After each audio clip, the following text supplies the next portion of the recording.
भारत ने south Africa को पहले टी20 मैच में हरा दिया है। 1-0 की बढ़त ले ली है 5 मैचों की सीरीज में। लेकिन हम इस वीडियो में बात करेंगे उस एक खिलाड़ी के बारे में जो कि काफी समय से क्रिकेट के मैदान से दूर था, आपको नजर नहीं आ रहा था। सुर्खियों में सोशल मीडिया पर भले ही वो नजर आते हो, लेकिन क्रिकेट के मैदान पर बड़े समय बाद उनकी वापसी हुई है एकदम दमदार। हम बात कर रहे हैं हार्दिक पांड्या की। मेरे साथ सुकांत है। सुकांत, हार्दिक पांड्या एक ऐसे खिलाड़ी जो कि बड़े इंजरी प्रोन कहे जाते हैं और कई बार इस वजह से वो कई अहम टूर्नामेंट्स नहीं भी खेल पाए हैं, लेकिन जब भी वापसी होती है तो हर बार वो ये चीज़ साबित कर देते हैं कि क्यों वो इस टीम के लिए। मैं आज के प्रदर्शन के बारे में पहले तो मैं चाहूंगी कि आप दर्शकों को बता दें कि उनका परफॉर्मेंस कैसा रहा और क्यों प्लेयर ऑफ द मैच रहे हैं। देखिए, सबसे जैसा आपने कहा कि वो बहुत खास हैं और वो अपने प्रदर्शन से ये चीज़ दर्शा देते हैं, और आज भी बिल्कुल वैसा ही हुआ। आए जिस तरह में बैटिंग करने, टीम इंडिया मुश्किल में थी, ऑलरेडी 4-5 विकेट गिर गए थे, 70-72 रन था 12 ओवर में, और स्कोर को आगे लेके जाना था, प्लस एक ऐसा टोटल सेट करना था जो जिसके लिए चैलेंजिंग हो, जो साउथ अफ्रीका के लिए। और पिच हमें समझ में आ गई थी कि तब तक की पिच में काफ़ी मदद मिल रही है बॉलर्स को, और थोड़ी सी अटक के बॉल आ रही थी, तो उस लिहाज से इस पर बैटिंग करना सबसे चैलेंजिंग होने वाला था। लेकिन जिस चीज़ के लिए हार्दिक पांड्या जाने जाते हैं, बॉल को उन्होंने चूज़ किया, किस बॉल पर अटैक करना है। और सबसे खास बात ये कि वो पहले ही मूव कर जा रहे थे अंदर, मतलब उन्होंने अच्छा यूज़ किया, मतलब उस क्रीज का भी बहुत अच्छा यूज़ किया कि किस समय मुझे अंदर जा कर के शॉट खेलने हैं, किस समय मुझे आगे बढ़ के खेलना है, और स्पिनर्स को किस तरह से मुझे टारगेट करना है, क्योंकि केशव महाराज को उन्होंने सेट होने नहीं दिया, 2 छक्के लगा दिए उनके ओवर में। प्लस उसके बाद जिस तरह से वो पेसर्स के अगेंस्ट अटैक कर रहे थे, नॉर्किया पे वो लगातार टूट के पड़ रहे थे, जैसे उनकी स्पीड को यूज़ कर रहे थे, किस तरफ चौका लगाना है या किस तरफ छक्का लगाना है। बहुत ही मतलब ऐसी पारी थी जिसमें हर चीज़ था।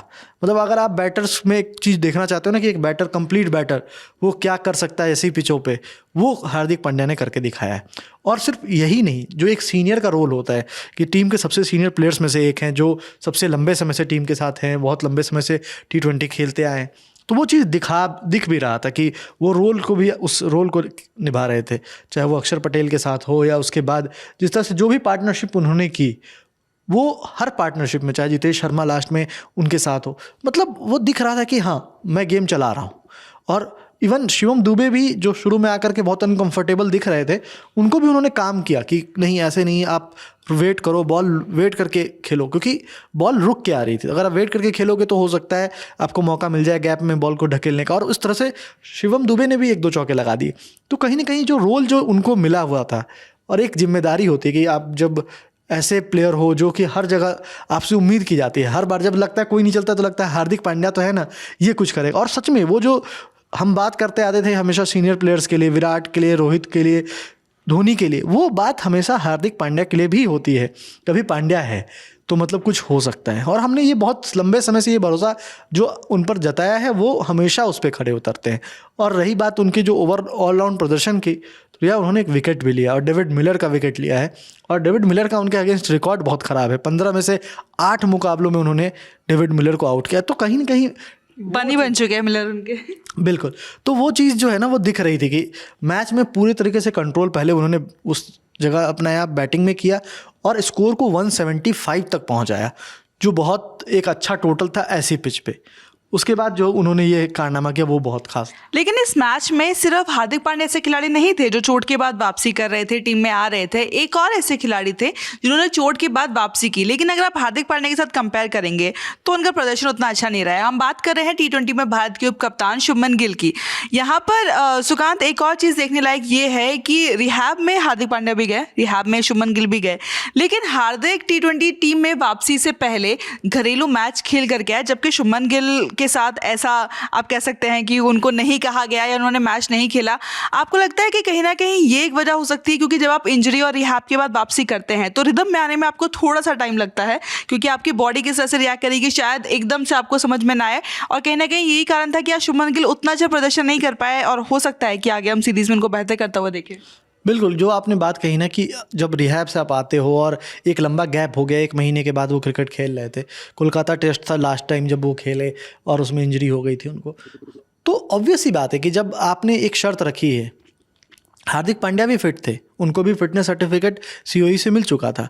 जब सेंटर ऑफ एक्सीलेंस ने वो दे दिया कि फिटनेस है उनकी, फिर भी टीम में चुने जाने से पहले उनको ये परफॉर्म करके दिखाना था सेलेक्टर्स को कि हाँ मैं इस मैच खेलूँगा और वहाँ पे मैं बड़ौदा के लिए अगर कुछ कर पाता हूँ तो मतलब मैं फिट हूँ।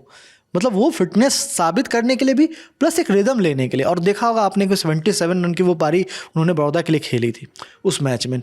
और वो चीज़ जो है कि अगर आप रन बना के आते हो तो एक कॉन्फिडेंस आपके साथ आता है, और वो आज झलक भी रहा था कि ये ऐसे ही नहीं रन बन गए 54 रन, आज आप इतने दिन बाद वापसी कर रहे हो और रन बन गए।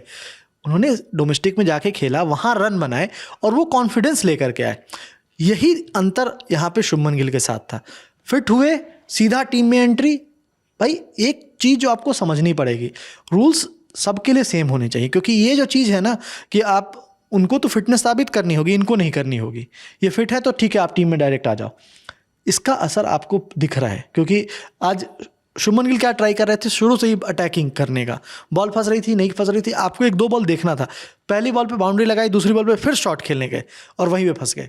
मतलब 2 बॉल की उनकी पूरी इनिंग रही। इसके बाद जो मीम्स, जो ट्रोल्स उनको जिसका सामना करना पड़ा वो अलग है, लेकिन उस ट्रोल्स के अलावा अगर हम हटा भी दें तो शुभमन गिल का जो लास्ट आप अगर रैया देखेंगे 13 पारियां हो गई हैं एशिया कप से लेकर अब तक, जिसमें T20 में वो खेले हैं।